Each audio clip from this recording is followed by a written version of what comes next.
Hello friends, welcome back to my channel. আশা করি তোমরা সবাই খুব ভালো আছো, সুস্থ আছো। আমি ভালো আছি এবং সুস্থই আছি। দুজন মানুষকে নিয়ে আমি কিছু কথা বলতে এসেছি। খুব ছোট্ট একটা ভিডিও করব, দুটো মানুষকে নিয়ে বলতে এসেছি। প্রথম হচ্ছে আমাদের শিল্পীদি।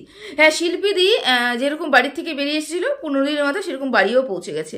শিল্পীদি কী উদ্দেশ্যে বাড়ির থেকে বেরিয়ে এসেছিল সেটাও জানি না, আর বাড়ি যাওয়ার উদ্দেশ্যটাও বুঝতে পেরেছি। হ্যাঁ, তো শিল্পীদি, তোমাকে নিয়ে ভিডিও বানিয়েছি। তুমি যখন বাড়ি থেকে বেরিয়ে এসেছো, তোমাকে নিয়ে আমি ভিডিও বানিয়েছি। তার ভিডিও বানানোর কারণটা কি ছিল বলো তো?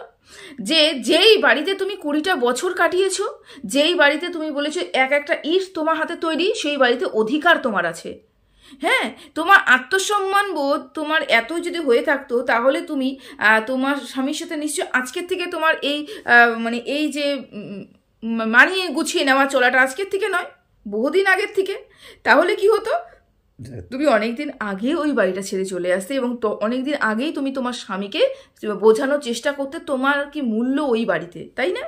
তুমি কি করলে? বিয়ের 20টা বছর পর হাজব্যান্ডকে বোঝাতে চাইলে যে তোমার ওই বাড়িতে কি মূল্য।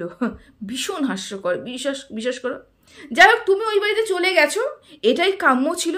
কারণ তোমার থেকে বেশি ওই দুটো মেয়ের চিন্তা ছিল।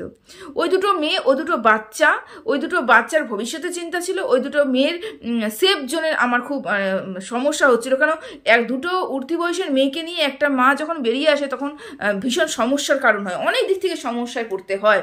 আর মেয়ে দুটো ওই বাড়িতে ভীষণ পরিমাণে ভালো ছিল, আমরাও দেখেছি, এবং তুমিও তোমার ভিডিওতে বলেছো তোমার হাজবেন্ড তোমাকে এবং তার দুটো মেয়েকে কোনোদিনও অভাবে রাখেনি।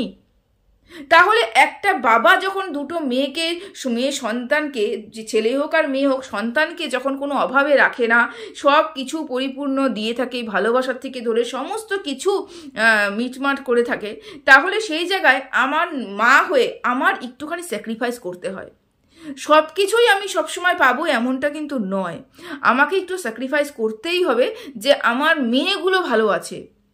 আমরা যখন বিয়ে হয়ে আসি, শুধুমাত্র একটা মেয়ে থাকি, এবং কিছুদিন বাদে যখন মা হই, তখন কিন্তু সন্তানের দিকটা বেশি তাকাতে হয়, তারপরে আমাদের নিজের দিকটা তাকাতে হয়। যাই হোক, তুমি ওই বাড়ি থেকে যখন বেরিয়ে এসেছিল, এটাই আমার সব থেকে বেশি খারাপ লেগেছিল। তুমি কি হিসাবে 20টা বছর পর নিজের জায়গাটা ছেড়ে ওখান থেকে বেরিয়ে আসলে? 20টা বছর একটা মানুষকে একটা পরিবারে গিয়ে সেই পরিবারটাকে, সংসারটাকে সুন্দর করে তোলে একমাত্র নারী, এবং ওই বাড়িটা তোমার হাতে তৈরি। যেহেতু দুটো সন্তান আছে, ওই দুটো সন্তানও বড় হয়েছে ওই বাড়িতে, ওই জায়গাটাও সেফ জোন। এগুলো সব মিলিয়ে ভীষণ পরিমাণে আমার আপত্তি ছিল। তুমি বাড়ি থেকে বেরিয়ে এসেছো, অনেক জায়গায় শুনেছি নাটক নাটক নাটক, অনেক কমেন্টস পেয়েছি নাটক নাটক নাটক নাটক। যাই হোক, তুমি নাটক করেছো নাকি এখন হচ্ছে কিছু ভিউয়ার্স এবং কিছু কন্ট্রোভার্সি ক্রিয়েটারদের ভয়ে তুমি বাড়িতে চলে গেছো, আমি জানি না, আমার জানার দরকারও নেই। তবে আমার এটাই ভালো লাগছে তুমি ওই বাড়িতে চলে গেছো। কিন্তু তুমি কি করেছো বলে তো? ভীষণ পরিমাণে একটা অন্যায় করেছো। সেটা হচ্ছে যখন আমাদের স্বামী স্ত্রীর মধ্যে কোনো গন্ডগোল লাগে, কোনো অশান্তি হয়, স্বাভাবিক, প্রত্যেকটা স্বামী স্ত্রীর মধ্যে গন্ডগোল হয়, প্রত্যেকটা স্বামী স্ত্রীর মধ্যে অশান্তি হয়, সেটা নিয়ে সোশ্যাল মিডিয়া করতে হয় না। এখন সোশ্যাল মিডিয়া সবসময় আমাদের সাথে থাকে বলে আমরা সব কিছু সোশ্যাল মিডিয়াতে আপলোড করতে পারি না। অ্যাজ এ কন্ট্রোভার্সি ক্রিয়েটার তুমি তোমার নাম পরিচিতি এখানে পেয়েছো, সেখানে তো তোমার আরও এখানে সাবধানে চলা উচিত ছিল, এবং আরও ম্যাচুরিটি তোমার মধ্যে আসা উচিত ছিল, যে আমি যদি এরকম কোনো ঘটনা সোশ্যাল মিডিয়াতে আপলোড করি, আমি একটা কন্ট্রোভার্সি ক্রিয়েটার ছিলাম, এবং আমি জানি যে আমি কাকে কাকে নিয়ে কন্ট্রোভার্সি করেছি এবং কোন কোন পর্যায়ে গিয়ে কন্ট্রোভার্সি করেছি। আমাকে খুব সাবধানে কিন্তু চলতে হবে, এটা তোমার বোঝা উচিত ছিল। একদম বাচ্চাদের মতন এটা কাজ করেছো, যেটা তোমার জীবনে দাগ ফেলে গেছে। তোমার হাজবেন্ড কতটা ভালো কতটা খারাপ আমরা কেউ জানি না, তুমি সংসার করো, তুমি জানো। অথচ তুমি যে বাড়ি ছেড়ে চলে এসেছো এবং আত্মসম্মান বোধ দেখাচ্ছিলে, খুব বলছিলে, খুব কান্নাকাটি করছিলে, তখন কিন্তু তোমার হাজবেন্ডের উপরেই কিন্তু দোষারোপটা হচ্ছিল। কিছু ক্ষেত্রে বলা হয়েছিল তোমার চরিত্র খারাপ, কিছু ক্ষেত্রে বলা হচ্ছিল যে হাজবেন্ডের চরিত্র খারাপ, হাজবেন্ড পরক্রিয়া করে, এরকম ধরনের অনেক ভিডিও কিন্তু নেমেছে। কি করেছো বলে তো? একটা ভালো মানুষ, হয়তো তোমার হাজবেন্ড ভালো মানুষ তুমি বলেছো, তাহলে সেই ভালো মানুষটার উপরে একটা কলঙ্কর দাগ পড়েছে। এই দাগটাকে কোনোদিনও মুছবে? তুমি কোনোদিনও কন্ট্রোভার্সি করতে গেলে বা তুমি কাউকে কিছু বলতে গেলে পরে তোমার আগে তোমার নিজের দিকে আঙ্গুল উঠবে, তুমি কি করেছো? তুমি তো এই কাজটাই করেছো, তাই না? ভীষণ বোকামির একটা কাজ করেছো তুমি। তোমার আত্মসম্মান বোধ নিয়ে তোমার খুব সমস্যা হচ্ছিল, তুমি ওই থাকতে পারছিলে না, তুমি তোমার হাজব্যান্ডকে বোঝানোর চেষ্টা করছিলে যে তুমি বাড়ির থেকে বেরিয়ে গেলে পরে তোমার মানে ইয়েটা বুঝবে, মানে দামটা বুঝবে, সব ঠিক আছে, সব ঠিক আছে, কিন্তু সেটা তোমার বহু বছর আগে করা উচিত ছিল। আর যখন তুমি এত বছর পরে করেওছো তখন তোমার সোশ্যাল আনা উচিত ছিল না। তুমি বলতেই পারতে তুমি পরীক্ষা শেষ হয়ে গেছে, মেয়ের পরীক্ষা শেষ হয়ে গেছে, তাহলে তুমি তোমার ছেলে বাপের বাড়িতে গেছো বা দাদার কাছে রয়েছো বা বদ্দির কাছে রয়েছো, যার কাছে রয়েছো না রয়েছো, তুমি সেখানেই কাটিয়ে আসতে পারতে কিছুটা দিন। দেখো 15টা দিনও কিন্তু তুমি ঠিকঠাক করে থাকতে পারো নি, 15 দিনের মাথায় কিন্তু তোমাকে ওই বাড়িতে যেতে হচ্ছে। অথচ তুমি কি করলে, কিছুটা বদনাম করিয়ে নিয়ে গেলে। এটাই তো হলো, তাই না? এবার তুমি যদি মনে করো যে এর মধ্যে তোমার কিছু সাবস্ক্রাইবার গেন হয়েছে, কিছু ভিউজ গেন হয়েছে, এরা দিয়ে তোমার আস্তে আস্তে কন্ট্রোভার্সি চ্যানেলটা এগিয়ে যাবে, সেটা তোমার ব্যাপার। কিন্তু তুমি যেটা করেছো একদমই ঠিক করোনি। আর তুমি এখন যেটা করেছো, তোমার ওই বাড়িতে যাওয়াটাই তোমার কাম্য ছিল, ওই বাড়িতে যাওয়াটাই তোমার উচিত ছিল, এবং তুমি ওই বাড়িতে গেছো, এটা নিয়ে আমি খুশি এবং এটা নিয়ে আমি হ্যাপি। তবে একটা কথা বলবো, আমরা মেয়েরা যেই বাড়িতে এবং যেই সংসারে আসি, সেই সংসারে নিজের শ্রম দিই, নিজের যৌবন দিই, নিজের খাটাখাটনি দিই, মানসিক শান্তি ব্যাঘাত ঘটাই, সব কিছু করে একটা সংসার কিন্তু ফুলের মতন করে আমরা তুলে ধরি, তাই তো?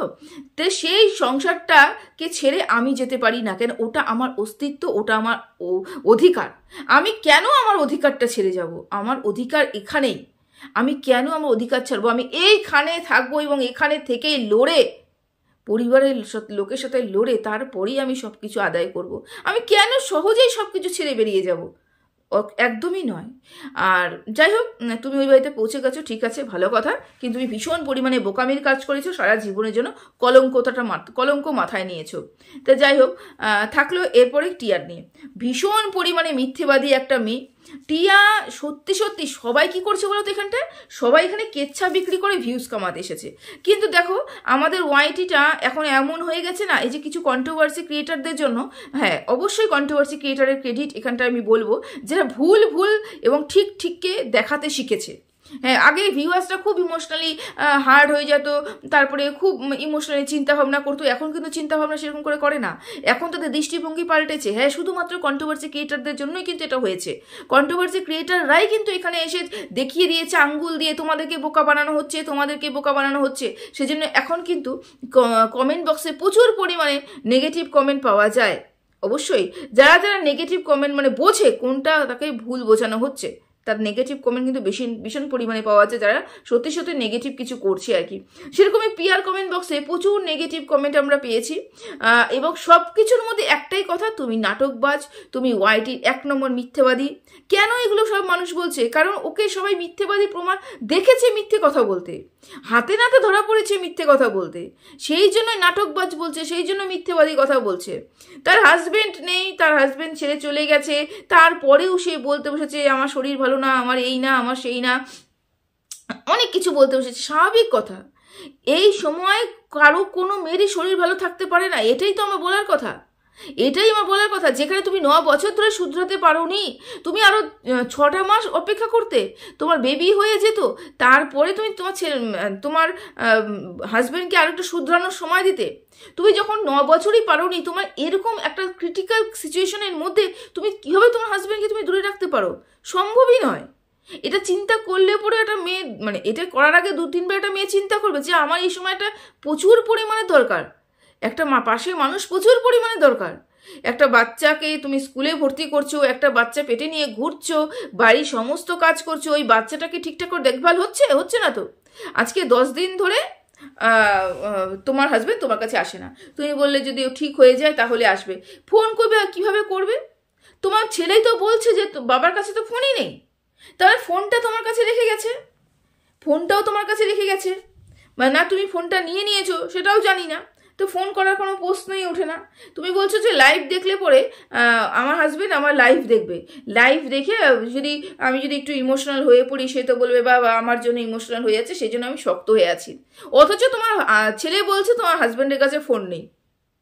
মানে একটার পরে একটা মিথ্যে বলছো, আর একটার পরে একটা মিথ্যে ধরাও খাচ্ছ। কি হচ্ছে? তোমার ইমেজটা ডাউন হচ্ছে।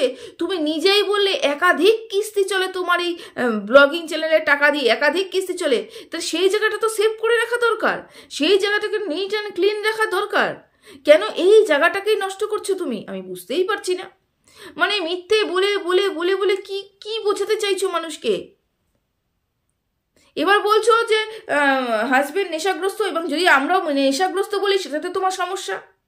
সেটাতেও তুমি কি করছো? তুমি ঝগড়া করতে নেমে পড়েছো। তুমি বলছো তুমি কন্ট্রোভার্সি ক্রিয়েটারের ভিডিও দেখো না, অথচ কন্ট্রোভার্সি ক্রিয়েটারের কমেন্ট বক্সে কি কমেন্ট করছো?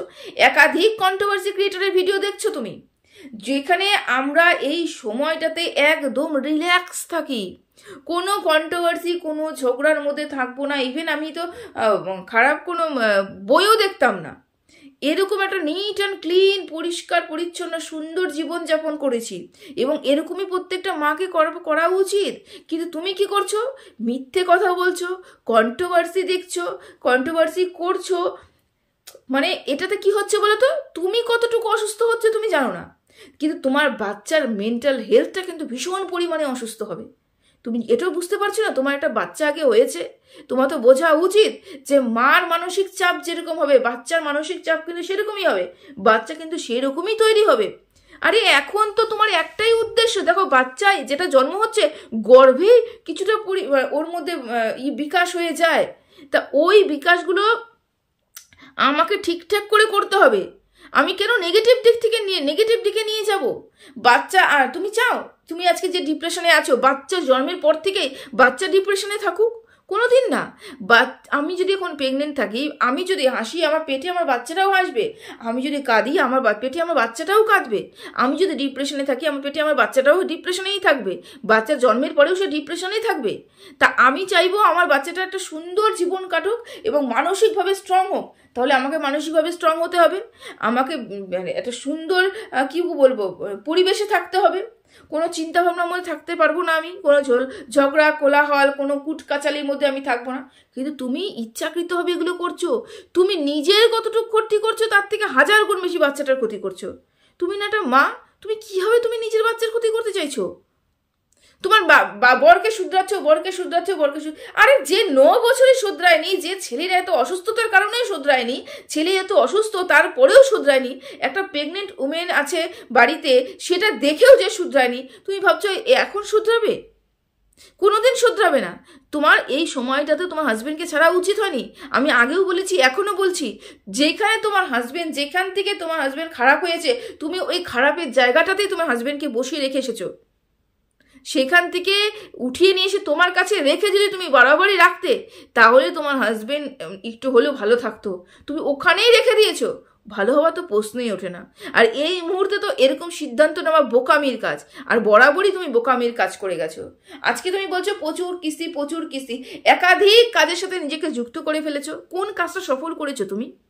এখন এই গাড়ির কিস্তি তোমাকে চালাতে হচ্ছে, তুমি বললে একাধিক কিস্তি রয়েছে, গাড়ির কিস্তিটাও তোমাকে চালাতে হচ্ছে, এই তোমার ঘর ভাড়াটাও তোমাকে দিতে হচ্ছে, তোমার ছেলের পড়াশোনাটাও তোমাকে করতে হচ্ছে। সব কিছু যদি তোমাকেই করতে হয়, সব কিছু তুমি যদি সামলে থাকো, তাহলে তোমার হাজবেন্ড তোমার কাছে থেকে কমপক্ষে তোমার শারীরিক যে কাজগুলো আছে সেগুলো তো করে দিতে পারতো। সেখানে তো তুমি একটু রেহাই পেতে, আর হাজবেন্ড পাশে থাকলে মানসিকভাবে তুমি রেহাই পেতে। তুমি কতটুকু সত্যি বলছো? আমার তো মনে হয় না বিন্দুমাত্র সত্যি বলছো, কারণ প্রত্যেকটা ভিউয়ার্স বুঝে গেছে তুমি ভীষণ পরিমাণে মিথ্যেবাদী এবং মিথ্যে কথা বলছো। তা যাই না, কিন্তু আমি তোমাকে এতটুকু সাজেশন দেব যে ভালো মানসিকতায় নিয়ে এই সময় থাকো। 5 মাস 6 মাস হতে চললো, এখনই কিন্তু বাচ্চার মানসিক বিকাশ আস্তে আস্তে হবে গর্ভাবস্থায়। সেই জন্য এই সময়টাতে বিন্দাস থাকো, স্বামীকে ক্ষমা করে দিয়ে স্বামীর কাছে থাকো, স্বামীকে নিয়ে এসো, স্বামীর সাথে থাকো, এবং তারপরে দেখা যাবে বাচ্চাটা পৃথিবীতে আসুক, তারপরে দেখা যাবে সব কিছু। এখন তোমার ফার্স্ট প্রায়োরিটি কিন্তু তোমার বাচ্চাটাকে সুস্থ সবল ভূমিষ্ঠ করা, তোমার স্বামীকে ওর মানুষ করা নয়। যে এত বছরেও মানুষ হয়নি সে আর মানুষ হবার আমার মনে হয় না হবে। যদি কপালে থাকে তাহলে পরে হবে, পরে তুমি তাকে শুধরাবে। এই মুহূর্তে তোমাদের সুন্দর একটা বন্ডিং দেখা উচিত ছিল। এই মুহূর্তে মানুষের কি বলবো, কি করে মারা গর্ভাবস্থায়, আর কি করছো তুমি সত্যি। চলো ভালো থেকো, সুস্থ থেকো, এর বেশি কিছু বলতে পারছি না।